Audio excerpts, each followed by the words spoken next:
உலகமே என்று பேசுதே. எத்தனை பாகம், எத்தனை போராட்டம், எதன் பின்னாலே பிறந்ததே இந்திய தேசம். தலை நிமிர்ந்து நில், தடைகளை தாண்டி செல், உன் நெஞ்சில் ஒரு கொடி அது என்றும் பறக்கட்டும்.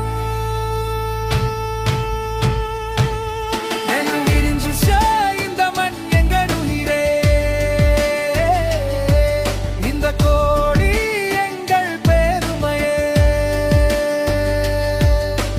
வானம் தொட்டு பறக்கட்டும், பாரதம் என்றும் வாழட்டும். ஜெய் ஹிந்த், ஜெய் ஹிந்த் என்று முழங்கட்டும் இதயம். ஜெய் ஹிந்த், ஜெய் ஹிந்த் எங்கள் மூச்சிலும் தேசம். மொழிகள் பல இருந்தாலும் மனங்கள் ஒன்றாய் இணைந்ததே. நிறங்கள் பல இருந்தாலும் ஒரே கொடியில் சேர்ந்ததே. கிராமம் முதல் நகரம் வரை கனவுகள் இன்று பறக்குதே. இளைஞனின் ஒவ்வொரு அடியும் இந்தியாவின் நாளை எழுது.